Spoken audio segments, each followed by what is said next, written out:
अस्सलाम वालेकुम। मेरा नाम अब्दुल सत्तार है और मैं फ्री इंग्लिश लैंग्वेज कोर्स के चैप्टर नंबर 15 के साथ हाज़िर हूँ। बग़ैर किसी तमहीद के हमने लास्ट टाइम कंपल्शन सेंटेंसेस या मजबूरी की जुमलों का ज़माना हाल कंप्लीट कर लिया था। तो ज़माना माजी में ये उर्दू में 3 तरीक़ों से बनता है। जैसे मैं कहूँ मुझे वहाँ जाना पड़ता था, मुझे वहाँ जाना पड़ा, मुझे वहाँ जाना पड़ा था। तीनों सूरतों में हम मजबूरी बता रहे हैं या ज़िम्मेदारी बता रहे हैं। अगर मैं कहूँ मुझे अपने बहन भाइयों की देखभाल करनी पड़ी, मुझे अपने बहन भाइयों की देखभाल करनी पड़ती थी या मुझे अपने बहन भाइयों की देखभाल करनी पड़ी थी। इसी तरह मुझे बैग्स उठाने पड़ते थे, मुझे बैग उठाने पड़े, मुझे बैग उठाने पड़े थे। तो इसके एंडिंग वर्ड्स क्या हो जाएंगे? पढ़ता था, पढ़ती थी, पढ़ते थे, पढ़ा, पढ़ी, पढ़े, पढ़ा था, पढ़ी थी, पढ़े थे। मुझे मेहनत करनी पड़ती थी। अब इसका फार्मूला क्या हो जाएगा? सब्जेक्ट के साथ हैड टू आ जाएगा, वर्ब की फर्स्ट फॉर्म आ जाएगी और ऑब्जेक्ट आ जाएगा। आपको हर सूरत में फार्मूला फॉलो करना है।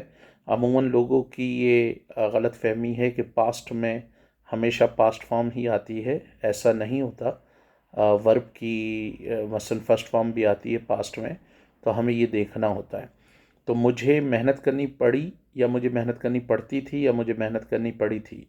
Subject plus had to plus first form of verb plus object. I had to work hard. मुझे लड़ना पड़ता था, आई हैड टू फाइट। इसमें सब्जेक्ट के साथ सबके साथ हैड टू आएगा। आई हो, वी हो, दे हो, कुछ भी हो। अब इसमें आप क्या कर सकते हैं? सबसे पहले आप इसमें ये बता सकते हैं कल आपको क्या क्या काम करना पड़ा।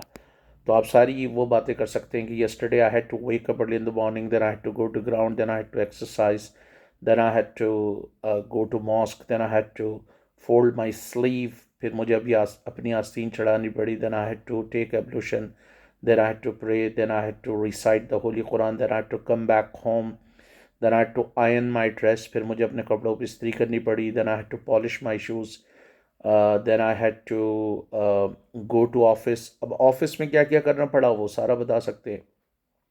First of all I have to punch my card, then I had to attend a meeting.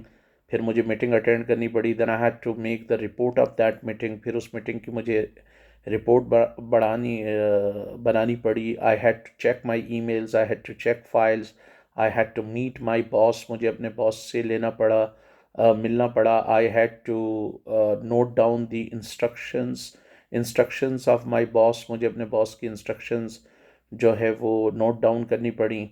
Then I had to come back home, I had to teach my siblings. मुझे अपने बहन भाइयों को पढ़ाना पड़ा। I had to check their diaries. मुझे उनकी diaries check करनी पड़ी। I had to check their homework. मुझे उनका होमवर्क चेक करना पड़ा। तो ये सारी आप कल की एक्टिविटीज़ इसमें सारी बता सकते हैं। अगर आपका दिन मजबूरी में गुज़रा है, फ़र्ज़ करें कल का मुश्किलात में गुज़रा है। इसी तरह मुसलमानों को पाकिस्तान हासिल करने के लिए क्या करना पड़ा, मुसलमानों को इस्लाम फैलाने के लिए क्या करना पड़ा, वो सारा आप बता सकते हैं। आप अगर कोई बड़े एक्टर बन गए हैं, कोई कामयाब बिजनेसमैन बन गए हैं, आप अपनी आप बीती बता रहे हैं कि आपको क्या क्या करना पड़ता था जब आप बच्चे थे, तो आप सारा बता सकते हैं। I had to sleep on footpath. मुझे फुटपाथ पे सोना पड़ता था। I had to wear old dresses. मुझे पुराने ड्रेस पहनने पड़ते थे। क्यों पहनने पड़ते थे? Because I could not buy new dresses, क्योंकि मैं नए ड्रेसेस नहीं ख़रीद सकता था। I had to depend on others. मुझे दूसरों पे इन्हिसार करना पड़ता था। Why? Because I could not earn my livelihood, क्योंकि मैं अपना रोज़गार ख़ुद कमा नहीं सकता था। ठीक है, अब ये सारा बता सकते हैं कि मुस्लिम हैड टू माइग्रेट। मुसलमानों को हिजरत करनी पड़ी। They had to live in camps. उन्हें कैंपों में रहना पड़ा। They had to fight the British. उन्हें ब्रिटिश के ख़िलाफ़ लड़ना पड़ा। They had to go to jail. उन्हें जेल जाना पड़ा। They had to work hard in jail. They had to grind in jail. उन्हें जेल में चक्की पीसनी पड़ी।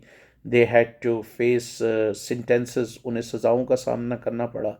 सारी चीज़ें, सारी मुश्किलात इसमें आप बता सकते हैं। अब आप किसी इलाके से शिफ्ट हुए हैं, तो उस इलाके में आपको किन मसाइल का सामना करना पड़ता था और इस इलाके में क्या है। In that area I had to wake up early in the morning. उस इलाके में मुझे सुबह सवेरे उठना पड़ता था। But in this area I don't have to wake up early in the morning. In that area I have to work hard. उस इलाके में मुझे मेहनत करनी पड़ती थी। But in this area I don't have to work hard. In that area I had to open my shop on Sunday. उस इलाके में मुझे संडे को अपनी शॉप खोलनी पड़ती थी। But in this area I don't have to open my shop. सिर्फ इन दिस एरिया और इन दैट एरिया लगाना है और बीच में बट लगा दें। In that area I had to pay extortion, उस इलाके में मुझे भत्ता देना पड़ता था। But in this area I don't have to pay extortion, लेकिन इस इलाके में मुझे भत्ता देना नहीं पड़ता। In that area I had to face load shedding, उस इलाके में मुझे लोड शेडिंग का सामना करना पड़ता था। But in this area I don't have to face load shedding, लेकिन इस इलाके में मुझे लोड शेडिंग का सामना नहीं करना पड़ता। In that area I had to pay heavy taxes, उस इलाके में मुझे हैवी टैक्सेस अदा करने पड़ते थे।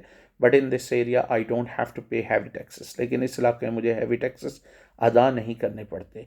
इसी तरह कदीम आदमी और जदीद आदमी में क्या फ़र्क है वो बता सकते हैं आप। Ancient man had to live in caves, कदीम आदमी को गार में रहना पड़ता था। क्यों? अब आप कुट के इस्तेमाल के साथ उसमें वजह भी बता सकते हैं।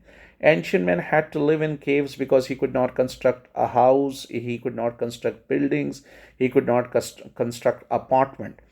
कदीम आदमी को गारों में रहना पड़ता था क्योंकि वो घर नहीं बना सकता था, वो इमारतें नहीं बना सकता था, वो अपार्टमेंट नहीं बना सकता था। But modern man doesn't have to live in caves, लेकिन कदीम जदीद आदमी को केव्स में रहना नहीं पड़ता। क्यों? Because he can construct houses, he can construct buildings, he can construct apartment, he can construct villas, क्योंकि वो बंगले तामीर कर सकता है। Ancient man had to walk a lot, कदीम आदमी को बहुत पैदल चलना पड़ता था। क्यों? Because he could not manufacture buses, क्योंकि वो बसें नहीं बना सकता था। He could not manufacture cars, he could not drive cars, वो कारें चला नहीं सकता था। But modern man doesn't have to walk a lot, लेकिन जदीद आदमी को बहुत ज़्यादा पैदल नहीं चलना पड़ता। क्यों? Because he can travel by bus, he can travel by car, या ही कैन मैन्युफैक्चर कार्स, वो कारें बना सकता है, he can manufacture buses. Ancient man had to depend on nature, कदीम आदमी को कुदरत पे इन्हिसार करना पड़ता था। क्यों? Because he could not understand mathematics, he could not understand science, he could not understand physics, he could not understand chemistry, he could not control nature, वो नेचर को काबू नहीं कर सकता था। But modern man doesn't have to depend on nature because he can understand nature, he can control nature, he can understand science, he can understand physics, he can understand chemistry, he can use nature for his benefits, वो अपने फ़ायदे के लिए nature को इस्तेमाल कर सकता है। अब आप देखें, आपने इतना पढ़ लिया, लेकिन जब आप इसको हैड टू को कुड के साथ मिलाएंगे और हैव टू को कैन के साथ मिलाएंगे तो आप देखिएगा आपको बड़ी परेशानी होगी। अगर आपने प्रैक्टिस की है तो आपको 1 सेकंड लगेगा बोलने में, प्रैक्टिस नहीं की है तो आपको बहुत टाइम लगेगा। ठीक है, अब आप बहुत सारे जुमले, पूरी language, what you need to understand that language is all about connecting sentences. Language पूरी जो होती है उसमें जुमलों को सिर्फ कनेक्ट करना होता है।